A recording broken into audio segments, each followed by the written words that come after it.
Hello, everyone. This is Roger Marsh for Family Talk, and I have some exciting news to share. A generous donor has made a $200,000 matching grant to help carry us into the summer. That means that any gift we receive between now and May 31st will be matched dollar for dollar up to $200,000, thanks to this generous matching grant. Dr. Dobson has been fighting for the family for over 40 years, and he's not about to stop now. You can make your donation securely online when you visit drjamesdobson.org. If you prefer, you can find out how to pledge your support by phone when you call 877-732-6825. Won't you please consider joining us in equipping twice as many families with your tax-deductible donation? Again, the toll-free number to call is 877-732-6825. Thank you for your prayers and your financial support of the ministry of Dr. James Dobson's Family Talk.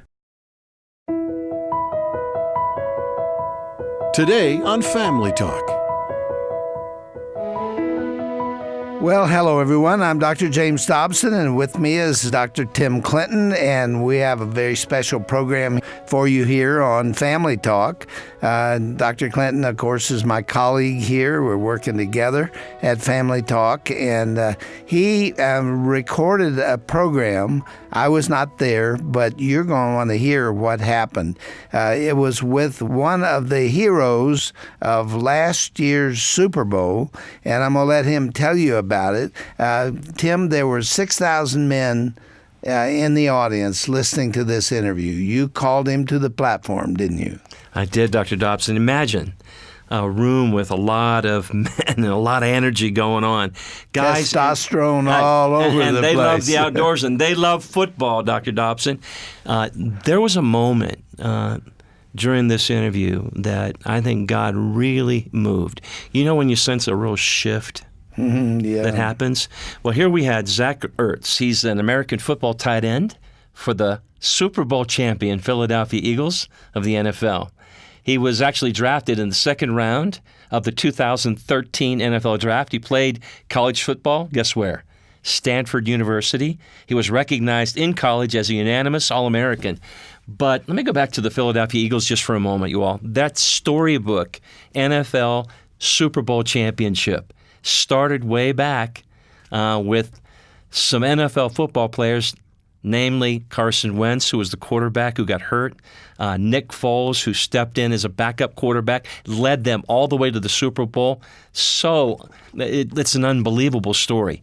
Zach Ertz and others, they are dynamic Christians. If you're on social media, Facebook, what have you, no doubt, if you have seen anything about the Eagles, you've seen baptisms going on. The players are involved in Bible studies. The wives are involved in Bible studies. The coaches are involved in Bible studies and more. They give God the glory. We're so delighted to have Zach Ertz with us, who, by the way, catches really what I say is the winning touchdown pass in the Super Bowl. And it was that pass where he caught it, he runs for a couple of yards, he dives for the end zone with his hands stretched, the ball crosses the line, and then when he hits the ground, fumbles it. And so the big debate was it a touchdown or not? Of course, that was a big agonizing pause while they analyzed this. And the Super Bowl depended on it. The outcome hung in the balance while they were deciding whether or not he really caught that ball or not. Yeah, and you're going to hear all about that in this interview. But what you're really going to love, I hope you call some friends, tell somebody about today's program, because here's a great NFL superstar who loves the Lord with his whole heart. And he loves his mama. And he loves his mama. He grew up in brokenness. Sports became an outlet for him. But then he goes on a journey, and he's on a mission now. He isn't just a superstar on the football field. He's a giant among that younger generation right now. And, hey, everybody loves football, Dr. Dobson. And, again, there were 6,000 men sitting out there cheering and enjoying every minute of it. Thank you for recording this interview, and I think our listeners are really going to enjoy it themselves. Zach's got an amazing story, you guys. I'm going to go all the way back. I want to talk, first of all, about your mom. And your mom becomes your rock growing up as a boy. Yeah. And tell us a little bit about her. She was actually the one, by the way, who said you were destined for the NFL long before you even began to think about it. Yeah, she's an incredible woman. My parents, I have 3 younger brothers, so I'm the oldest of 4 boys, and my parents separated when I was 15 years old. And oftentimes as men, we kind of shut everything off around us. And with my 3 younger brothers, I was viewed as the leader, and I was just kind of like this. I didn't want to talk to anyone. There was no one around to kind of talk to about what I was going through, the terrible time that I was enduring at that moment when I was 15. So kind of the only way to express my anger that I had pent up was to work out and train. And so that was kind of when I started to get into the weight room, not because I wanted to be a great athlete, but because I didn't have anywhere else to go. Sports were kind of my sanctuary away from all the drama that was going on with my family. So it was definitely a tough time. I think looking back on it, I would have handled it a lot different. I think as men, we struggle communicating and being vulnerable with other people. And even when you're 15 years old, it's kind of been instilled on you already. Don't show weakness. Men aren't allowed to cry. So it was definitely a time in my life that was extremely tough on me, but my mom was the rock of our family at the time. Zach, you said when you were in 9th grade, mom forced you to go back up for football. You actually played, again, let me say this, played quarterback and some wide receiver, and you were playing free safety, basically, right? Yeah. Can you imagine him playing free safety coming at you? It was a lot of fun. Let me give a name to this guy that God brings into your life. Brent Jones, right? Yep. So tell us about Brent. I mean, because this is really a page turner for you. Yeah, so Brent was in the area. He played for the Niners. I grew up in Northern California. Our high school was in the East Bay. His daughter was a year older than me at the high school. She was dating our star quarterback. So he came out and coached me only because my high school football coach said, hey, we got this basketball player who thinks he can play college basketball, but he really can't.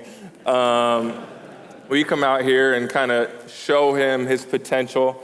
And I was 16 at the time, and a former NFL tight end is coming to my high school telling me, man, if you do X, Y, and Z, you're going to be playing on Sundays in the NFL. And I was like, I barely even know you. Who are you? I thought he was crazy, but obviously he knew what he was talking about. After my first game of my junior year, I go out and have 140 yards and a touchdown.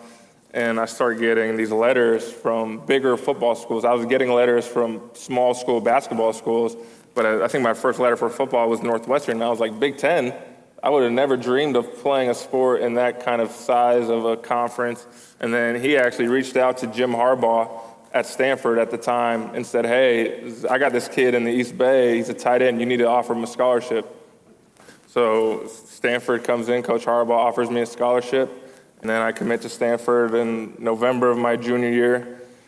But then that's when things kind of still are in motion. At Stanford, you have to do a full application. I had to take the ACT twice. Stanford, your senior year, you have to take 2 honors AP classes.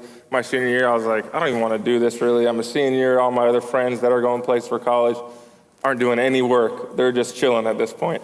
And so I go visit UCLA because that was a school that had they were always on me, recruiting me wise.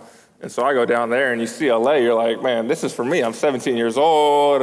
I don't really know any better. I want to come here. And so I finally get admitted to Stanford, and my mom says, oh, UCLA is no longer an option. You're going to Stanford. You're staying 45 minutes away from me, and it's going to be way better for you long term. And she was 100% right. Yeah, that's awesome. Yeah.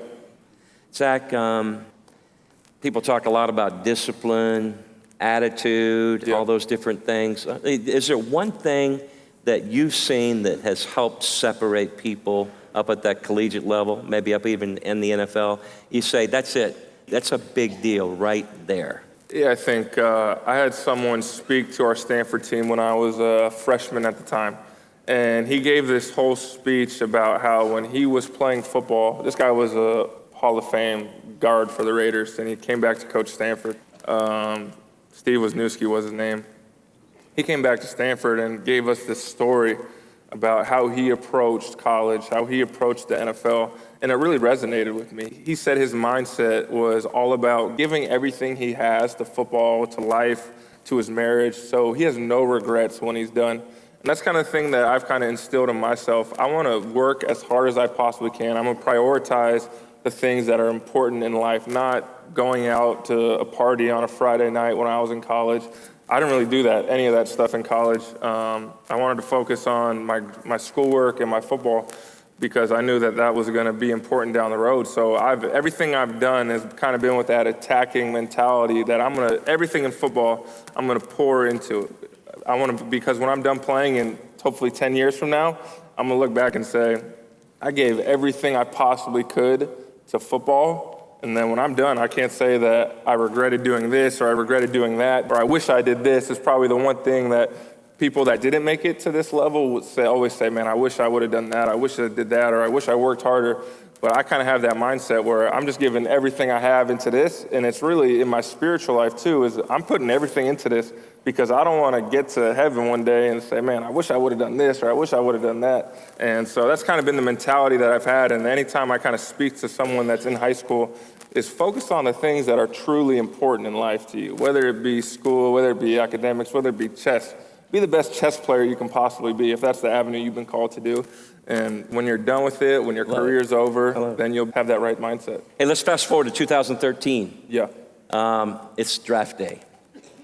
Zach gets picked 35th overall, right? Yeah. So you were round 2, pick 3. Yeah. And guess who called? The Philadelphia Eagles. Did you think you were going to the Eagles? Did you want to go to the Eagles, man? I did not think I was going there. The Eagles just signed a guy in free agency that they were paying a lot of money to. They had a Eagles probable Hall of Famer in Brent Selleck who had been there forever. I was like, I'm probably not going to that team. I thought I would go from picks like 20 to 40. When I didn't get picked in the first round, I was really bummed. My wife and I had a couple donuts that night to kind of indulge in, to kind of boost my spirits. But Philly at the time, when they called, I was shocked. My wife now, my girlfriend at the time, is a year younger than me in school. So she was a junior when I was a senior coming out. And so it was definitely a lot of uncertainty in that regard, going 3,000 miles away to the East Coast, going to the NFL. When you hear all these bad rumors about NFL players, for her it was tough. She was not the happiest of campers at the time. She was in tears, but it worked out. There was definitely a reason, a much bigger reason than I would have known at the time of why I'm in Philly. And Zach, a part of the journey here, you wound up that one year with a serious groin injury, Yeah. and then right after that, a concussion. Mm-hmm. I mean, you got hammered. Yeah. Talk to us about that adversity piece there. Did you think it was over? I mean, what was going on? So I've been dealing with groin issues my first 2 years in the league, and then that summer training camp, it finally just comes off the bone. I tear 3 adductors off the bone. Oh. They had to go in, attach all those. They tied my abs down back to my pelvis because those were fraying a little bit. And the first game was in 4 weeks. So I was like, I'm not missing a game. So they said 6 to 8 week recovery. I was back in 3.5 weeks just because I was pouring everything into this recovery. And so I started off slow. I definitely wasn't myself the first quarter of the season for sure. And then I start slowly getting better, back to myself. Then I get a concussion, miss a game. And then I end the season really strong. But that's also the year our head coach gets fired. So there's a lot of uncertainty going into the offseason. I signed an extension in Philly that offseason. So at that point, I'm like, okay, I'm good. I'm set in Philly. Adversity's over in football. I'm good. I'm ready to go, which couldn't have been further from the truth. So yeah, it was definitely tough. Those injuries are part of the game, though. Adversity, you're going to deal with it, like I said, in every walk of life. It's about how you respond to it, though. 2016. Yeah. New coach. Got a new quarterback, a guy named Carson Wentz. Yep. This relationship, though, starts, a friendship. Yeah. You and Carson Wentz are close friends. Yes. And this spiritual thing, let's go into this year. I mean, Yeah. you're building this success. People are looking at Philadelphia thinking they're going to go all the way to the Super Bowl. You started the season. I mean, you've got up on social media, baptisms happening, people, Bible studies. Tell us a little bit about the climate, what was going on. And we're going to talk about Carson going down here in a moment. But the bonding thing that was going on, it seemed like it was crazy strong. Yeah, I got hurt the first game of the year. I separated my rib. It was pushed back. They were worried that I was going to lose feeling in my arm, so I wasn't able to play. So I was kind of worried about that as I was playing. And then we played the Bengals week 10. and this guy's running at me, and I think Carson's running out of bounds, and so I'm like, I'm not going to hit this guy. And so at this point in my life, football was the thing that I thought I always had control of. It was the thing that, God, you can have everything else, because at this point, I had known Jesus, but I didn't have a relationship with him. And so at this point, I'm injured. I'm kind of trying to protect this thing, but I'm trying to give my all to the city and my teammates. And so Carson goes out of bounds. I don't block the guy, and the city of Philadelphia at that point was not letting me have it. Being labeled soft in Philadelphia is a cardinal sin, according to them. So the whole world seemed like it was caving in around me. It was caving in around me. My football, everything I'd done in my career up to that point was getting attacked by everyone. And at this point, I had guys that have been placed in Philly to spread the gospel. Carson, Nick Foles, Trey Burton, Jordan Hicks, Jordan Matthews. And I was always like this with football. My whole day, my whole life revolved around it. These guys were even keeled. Nothing affected these guys. Their mentality was so much bigger, their perspective was so much bigger than mine. So while all this stuff was going on outside of me, that's when I kind of stepped back. I said, God, I don't know how this is going to end, but I want to give you everything. I'm not trying to control anything anymore. I just want to submit my life to you. And at that point, my perspective in life changed, saved my life. That week was probably the toughest week I had from an earthly perspective, but from an eternity perspective, that was the best thing that ever happened to me. And so it was the guys that I had around me helped me on this journey way before I would have ever realized, because they were placed in Philly. Zach, yeah, amen.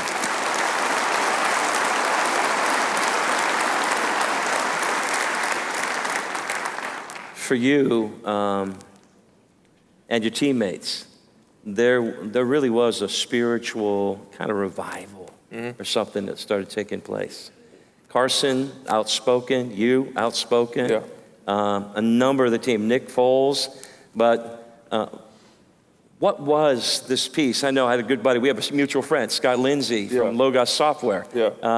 Who you guys got trained in their software so you could do Bible study at a whole nother level and press into your relationship with Christ in a whole new zone. Yeah, the spiritual, the brotherhood on our team from a spiritual bond is nothing like it in the NFL. We had a lot of guys get hurt this year, like Jason Peters is a Hall of Fame left tackle. Darren Sproles, arguably Hall of Fame running back.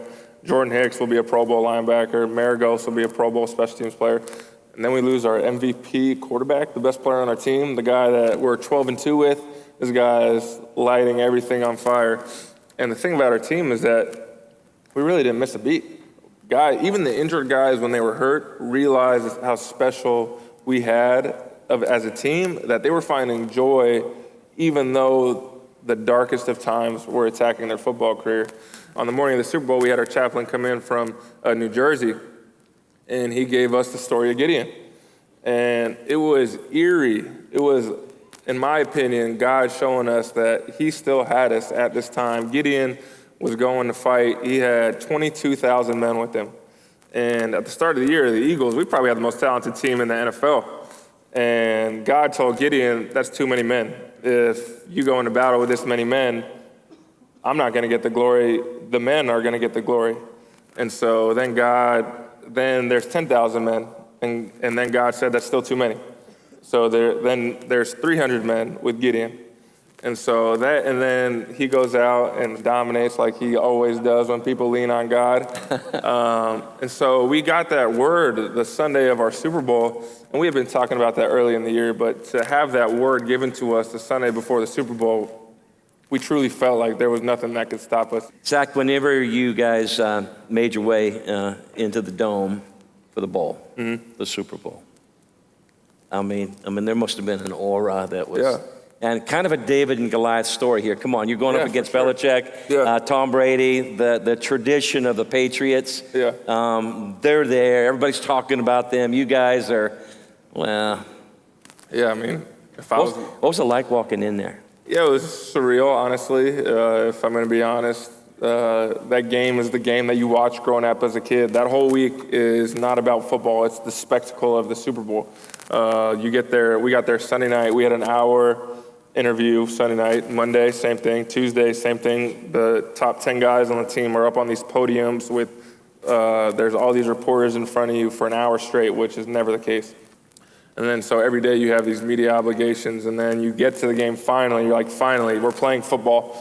And then there's like a 10-minute, I think Pink played for what seemed like 10 minutes in my eyes for the national anthem. And then the halftime show was like 35 minutes long. So there was all these outside kind of chaoses around you as a first-time team in the Super Bowl, and you're going against the Patriots who go there every year, it seems like. And if you told me going into the game that we would be in a shootout against Tom Brady, I would say, oh, we got no chance. That guy's the best of the best. Bill Belichick's the best of the best. But we made enough plays, and God was on our side. I truly believe that it's not a coincidence, everything that happened this year, the stage, the platform that he put us on, for how outspoken a lot of guys are about their faith, this isn't a coincidence. Couple big-time plays in that game. Yeah,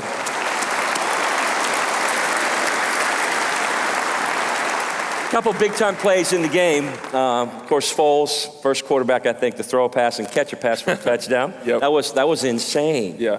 That was a big-time momentum shift. Yeah. But also, you guys are down, and there's this play, and there's this guy, number 86, who catches the ball and is diving for the end zone, and the ball goes across the plane. Yeah. Hits the ground, comes out of your hands. Did you think it was a touchdown? Yeah, I'm going to interject right there. I know. I caught the ball, I ran. There we go. And then dove.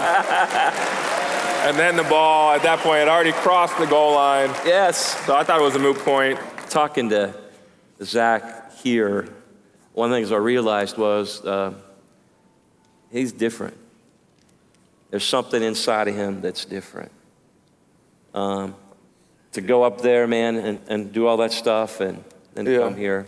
We wanted to be here. Yeah, definitely. That's what we appreciate. This is what I want to do. I want to share my story. I want to encourage people to learn about Jesus, not just to learn about him, but to truly get to know him and what he's about and what he did for all of us.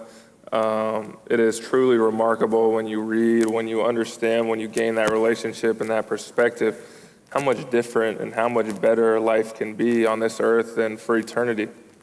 And so when Coach Peterson goes up there after we win the Super Bowl, and he says, I want to thank my Lord and Savior, Jesus Christ, that kind of tells the team, I see what you guys have been doing. I'm encouraging you guys to do whatever you want to do to give God the glory. And so I want to interact with you guys. I want to help you guys out.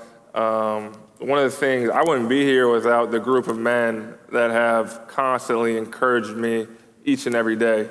So if I could encourage you guys to surround yourself with people that are going to hold you accountable, that are going to make you a better believer, that are going to push you to understand the word better, that is something that changed my life. Sports and whatever walk of life you are in, the people you surround yourself are going to shape who you are and how far you're able to develop as a believer. That's all I got to say. Hey, you guys, if you appreciate his testimony, let him know it. Philadelphia Eagles Super Bowl champ. Well, this is James Dobson again, and Dr. Tim Clinton is with us. Tim, thanks for recording that program, because that's really has substance. For somebody within the NFL, he's got fans all over the place. So you win the Super Bowl, you're a big deal. And yet he cared about his mom and the Lord. You brought all that out. It was one of the most, I think, genuine, tender, real interviews I've ever done. You sat there in the audience, I'm across from him, and you believed him. He really loves the Lord.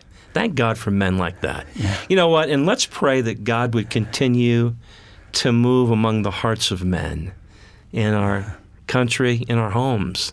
I think it's probably one of the greatest challenges of our days for men to step up and take their rightful place. You know, with a program like this, the majority of the listeners are often women, usually are women. And I love it when men are in the audience and they respond with a message to the heart. And that's what took place here. You bet. Our prayer is that God would use this in a special way. You may even want to go back up on Facebook or tell your husband if you're out there and he maybe wasn't able to listen to it, or your son. Pass the program along. I think they'd really be encouraged by what's happening with the Philadelphia Eagles, and in particular with Zach Ertz. Dr. Dobson, it's Mother's Day weekend. I know you had a wonderful mom. Happy Mother's I Day. did. Yeah, happy Mother's Day to everyone out there. Thank you for what you do, Mom. I wrote a letter to my entire constituency, dedicated it to my wife, Shirley. I called her my Proverbs 31 lady, and that she is, the mother of my kids. She's a special lady. Family Talk is not associated with Focus on the Family.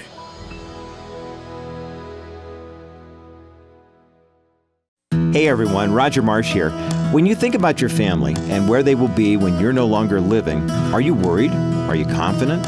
Are you hopeful? What kind of legacy are you leaving for your children and their children? Here at Family Talk, we're committed to helping you understand the legacy that you're leaving for your family. Join us today at drjamesdobson.org for helpful insights, tips, and advice from Dr. James Dobson himself. And remember, your legacy matters.